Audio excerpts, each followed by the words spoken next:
Folks, today what we're going to be doing is replacing this piece of dash trim on my 2017 Camaro ZL1.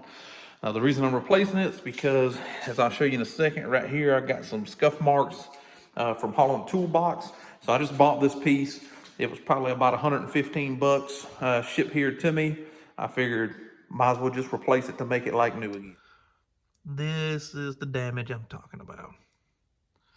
All the way over to here. So, I'm just gonna replace this whole dash piece. All right, first, if you don't have a set of these bad boys right here, you're wasting your life's time. I got these on Amazon, I think for like $6, and they did their purpose for about 2 years. Are they the best ones out there? Well, hell no, they were $6. But they're in good enough condition, and they're still doing their job after, a few years. So.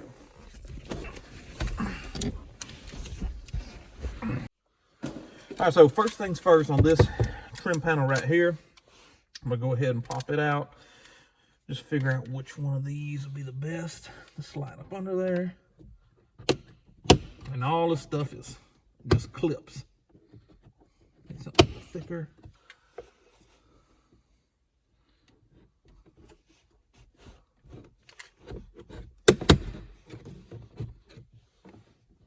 You just gotta work it around, popping one clip out at a time.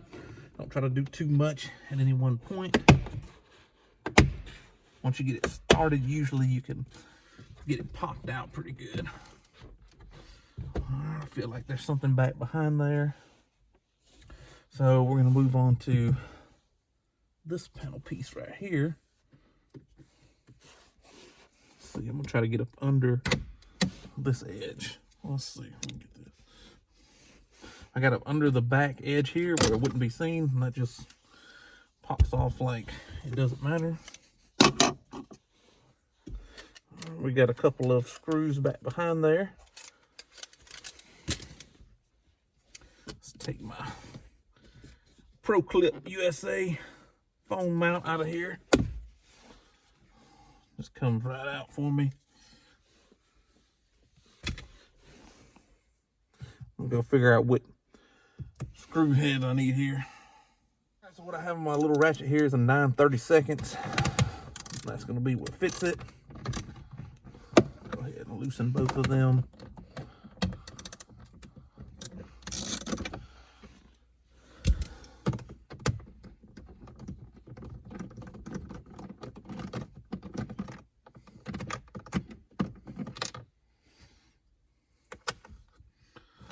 Another good thing to have here is the doggone magnet, which I have. I need to go get it.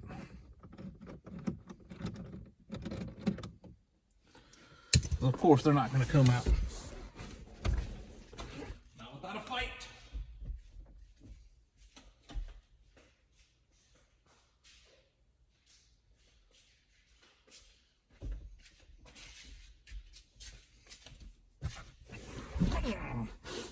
All right, got my magnet.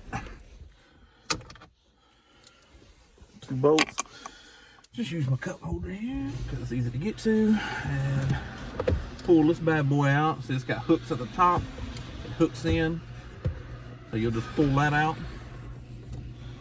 And this is my last tip. We got some, looks like a 9/32 right here too.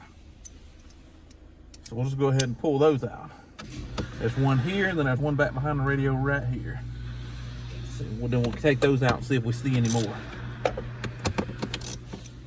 Right here, I'll just go over how to get these clips out. Let's see, get a good angle. You have to get right down in here and push that tab. And you push that tab over, and the top here will pull out. See if I can do it with one hand. Probably not. Let's see here. Ah, all right.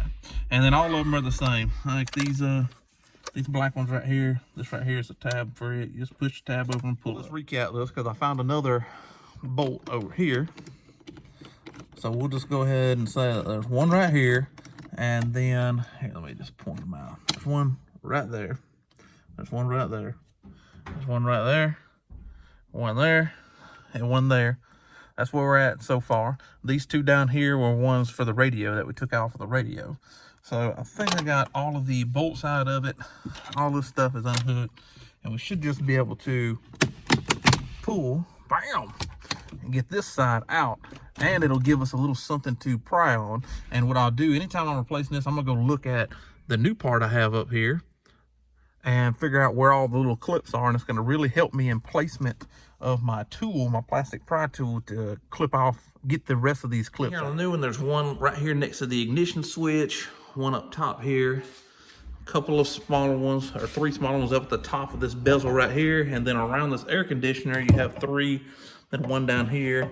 Also, we can notice that this leather piece that goes on top of your steering wheel, that also comes on this new piece right here. Oh shit. Let's not tear up the new one. All right, so let's get to popping those out. Okay, so here's the old one, and all these things really, they came unclipped fairly easily. If you'll just look as you're taking stuff apart, you can feel the stuff with your fingers there. Even the start button back here, back behind, if you'll look, just pull it off just a little bit and look, you'll be able to see exactly how to clip those. And your pry tool or a very small flathead screwdriver will work. You just go in there and push the tab and then pull it out. And the hardest part is this, because these little bad boys right here are pretty tightly clipped into the plastic bezel on the steering wheel. You got to really pop them to get them to pop up off of it. Only other thing that I can really tell y'all guys to make your life a little bit easier is when you're taking this out, it comes up and over the steering wheel. So you gotta lift it up and towards you over the steering wheel. And then it comes out pretty good. So I'm gonna go ahead and transfer the air conditioner vent and the switches and stuff to the new unit. Okay, so how to remove these is really fairly simple. You can see the clips that are holding it in towards the side of it. This right here's got them right on this portion. Just pull that. Again, plastic pry tools. Then here's saving your life. That right there's that piece. And this one looks like it's got a couple. So let me get those. Well, let's try the top first. Sometimes you just gotta figure out exactly what works. Pop those clips and come in from the back side. This for our heads up display. Then I'll push from the back side. There we go. Pop those out. The AC vent's kind of the same thing. See if I can get in here. There's little tabs right there. You have to push those tabs, which is, can't get it with my finger, but I'll be able to get this pry tool in here like this. Push the tab. You see how it pushed past it right there? And then you just get the rest of them around it. And that's how you'll take the AC vent out. Let's get that. Hold a little bit of pressure downward. When you get the last one, it'll come out. Now remember your orientation. Find something like this right here has got a sticker. I know that sticker's facing up, so just in case these tabs are symmetrical and this will go in a wrong way, just make sure.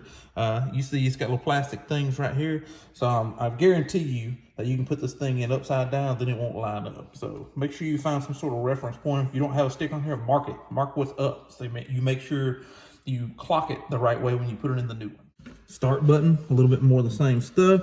You got a tab right here. Tab right here. Start button comes out. Looks like all of my clips and everything are in place. All of this stuff comes on the new unit. I don't think these little rubber tabs here are on the new one, so I'm gonna go ahead and pull those off just in case they're not on the new one.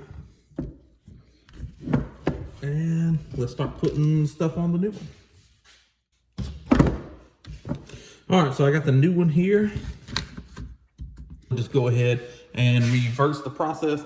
Just pop the new pieces or the old pieces, buttons and stuff in, make sure they're all lined up, and then just pop this dash back into place. In case anybody is watching a video and wants to see what it looks like with the dash not in place.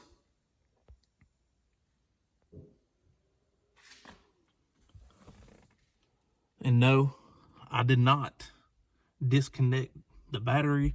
I rarely do for this stuff. I know you're really supposed to. It's recommended that you're supposed to anyway, but I've never really run into problems. The only time I really disconnect the batteries, anytime I'd be messing with the airbags or anything like that, definitely disconnect the battery, because if you don't, any little static discharge of you plugging and unplugging the airbags can actually make the airbags go off. On reassembly here, one thing that I missed is this bezel that goes around your heads-up display stuff. You cannot remove this with the buttons in place, but this right here is a pain in the butt to get removed, and it did not come on my new piece, as you can see right here. So you have to put that in there. Now, it's easy to clip in, I'm sure. You just have to use some force to clip it, but to get this out from under where it needs to go, doggone it, all these little hooks, this thing is a pain, and you really got to work with it with your plastic pry tool. You don't want to damage this piece, because then it kind of defeats the purpose, for me anyway, of replacing this. So just heads up on that one. All right, guys, so there's the new piece in. Everything fit up nicely, of course, the factory part. No more scratchy bangy right here. One thing I can say about the installation is make sure you put all these bolts back in that's behind this panel before you put this panel back on, and this panel has to go on before you put your radio back on. So get the whole thing popped in, get your start button and your dimmer switch and your heads-up display, if you have it plugged in.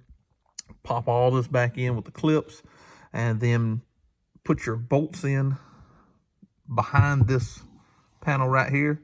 Then put this panel on, put your one bolt in that's behind the radio on this panel, then put your radio in. So pretty easy. Turned out great. Not very hard to take the dash out. Again, the hardest part was getting this freaking thing right here back lined up and popped in behind the steering wheel. But other than that, pretty straightforward, just popped into place. I hope you guys enjoyed the video. I hope it's able to help a few people that are wondering about taking this dash off and wondering about the process to do so. Stay tuned for more videos, guys. Remember to like and subscribe. Thanks for watching.